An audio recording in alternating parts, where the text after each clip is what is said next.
by myself, and it was something that was very hard for me to do. You have all these people around you, but you feel alone for a while. And there's something I didn't know about a C-section is I was there by myself for about 30 minutes, but it felt a lot longer, to be honest with you. I was under the impression that before they started, my husband would be by my side, and I don't know if the hospital I was at just did something differently than what they normally do, but for my experience, I didn't have anyone that I recognized for about 30 minutes, and this is the first time that I'm having like major surgery. I'm worried about my baby. I am, technically high risk. There are all these things that could go wrong, and my mind is racing, and I'm by myself. So it was very hard. After about 30 minutes, something that they didn't tell my husband is I was literally cut open, organs out, and they had him brought in, and that stuff was not covered. So he was not prepared to see that. He kind of was a little bit scarred because he was just like, you literally were just like laid out on the table and everything was out, and I didn't even know. Nobody warned me. So when he sat down, he was already a little bit flustered. So they brought him in right before they took the baby out. And this is the part we were gonna record, but we were unable to. They did tell us we were allowed to take pictures, but we always say take pictures, but they won't really know if it's a picture or a video. So he was planning on like taking a video of that moment where they pulled baby out. However, things took a turn for the worst. When he sat down, they were just about to get to baby and pull baby out. I felt this immense amount of pressure like on my chest. It felt like somebody was sitting on my chest. It's hard to explain. I don't know why I felt it in my chest, but I felt like a bunch of pressure. I did feel nauseous, and they gave me medication for it. And also when they pulled the baby out, I felt it in my chest, which was very strange. It just felt like somebody was pulling at my heart, and that sounds like very poetic, but when they got the baby out, it was silent, and that's when I knew something was wrong. Did not tell him to pull his camera out to get pictures. They pulled baby out, and we heard her sneeze twice and nothing. And then all of a sudden I see all these nurses rush in. Somebody gets on the phone, more nurses come in and surround her. They're like rubbing on her, patting her. She's not making a sound, and I kept asking everyone, like, is she okay? Why isn't she crying? Because they tell you, like, when a baby first comes out, they're supposed to cry, so that way you know that they're breathing okay and their airways are clear. The room was silent. My husband is upset. I start crying because nobody is answering us. They're all like rushing over to her, and I just remember like looking over, laid out on the table, feeling so helpless, so hopeless, wanting just to go over to my baby because I felt like I could do something, I could help, and in that moment I could do nothing. That was the hardest thing I've ever experienced. I just remember looking over, and I could not see her face, but I could see her body, and like I could tell she was struggling, like her chest was struggling to lift. They ended up putting like a respiratory machine over her, and then everything happened so fast. They probably were there for maybe a minute and a half, and then they rushed her out, and they said, hey, we need to get her hooked up on a ventilation machine. She's not breathing. We're trying to get her breathing. And they asked my husband, they were like, do you want to stay with your wife or do you want to go with the baby? And before he could even answer, I was like, no, you go, because I don't want her feeling alone or by herself. I literally was just like crying. I was a wreck, and I just remember thinking, dear God, please don't let this happen. It was literally, I'm trying to like hold back tears now because it it was a very traumatic experience for me because that was something that I was not prepared for. I was expecting something to go wrong with me, and it never crossed my mind that something would go wrong with her. So I was completely blindsided by that fact.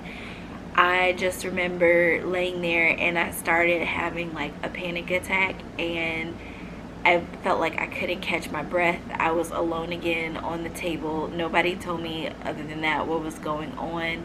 And the next thing I knew, I think the anesthesiologist put me out. I don't remember anything that happened. I just remember they started around 8:30, and by the time I came to, it was when they were wheeling me out of the OR to my room, which wasn't that far. It was about 11:30. So it was around almost 12 actually. It was like 11:45, 11:50.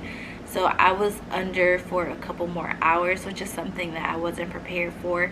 They had told me that it was going to be relatively quick, no longer than an hour, hour and a half. And I don't know if something happened, but they didn't tell me that they had any concerns from doing the C-section. So by the time I got back, something that I didn't know is it takes a while for you to get the sensation in your legs. Of course, it had been a couple hours after they had taken her, and I wanted to see my baby. I was exhausted, I was emotional, I was nervous.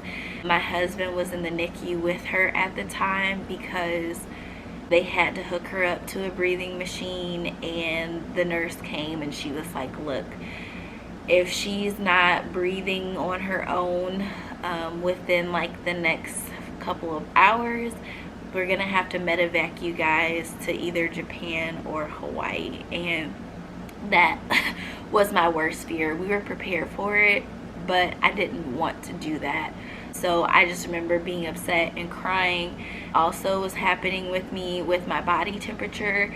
It was about 95 degrees in temp, which is extremely low. The nurse was concerned that I was going to go into hypothermia, just because the body, it was supposed to be 3 degrees higher than what it was, and I guess that was an issue for it to be that low. She couldn't figure it out. She used different machines. She tried covering me up with blankets. My body temperature just would not come up. I don't know if it was an adverse effect from the anesthesia or what, but for some reason my body temperature was extremely low. It could have also just been the stress of everything that was going on, and my body was just in shock. But my husband ended up FaceTiming me and showing me her for the first time. I was unable to actually go to the NICU and see her because of the anesthesia. They didn't allow me.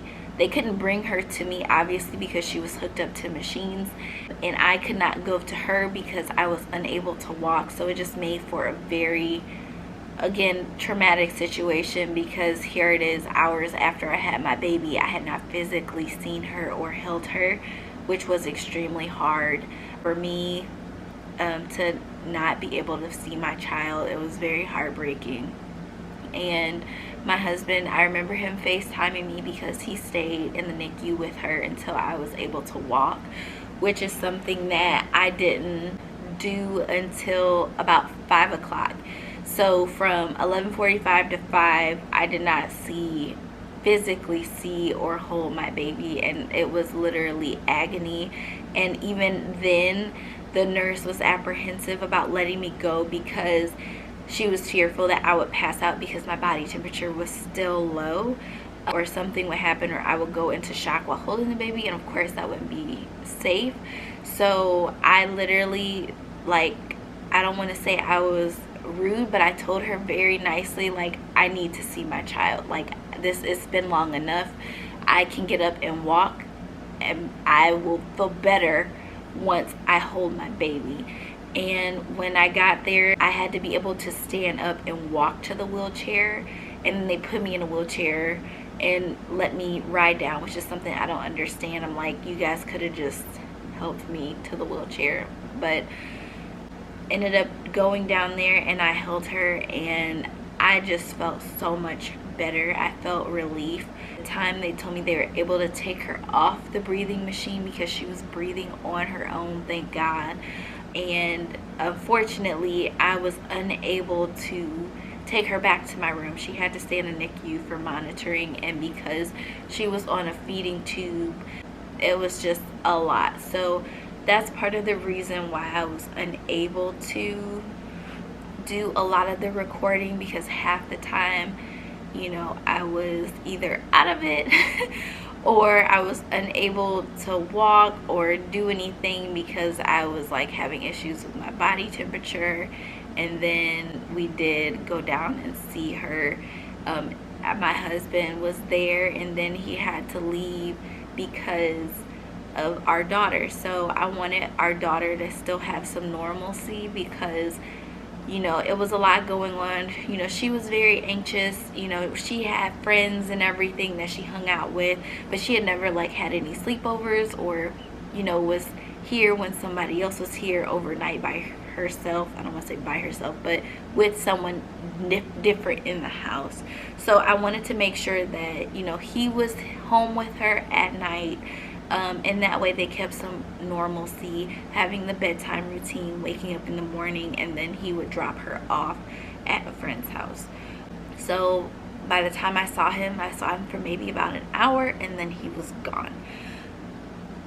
That again was also another reason why it was hard for me to vlog the experience, because not only did I have a C-section, it was hard for me to be mobile by myself, but then I had to take care of my baby. And the nurses were great as far as like bringing me things that I need, but I didn't have like a nurse in there with me 24/7 to like help me get the baby in and out. It was like once I was able to walk and move on my own, they were like, okay. But also like I was in a lot of pain and it wasn't easy at all. So once baby was okay and she was monitored, I started breastfeeding her. They were able to move her into my room, and this was in the middle of the night.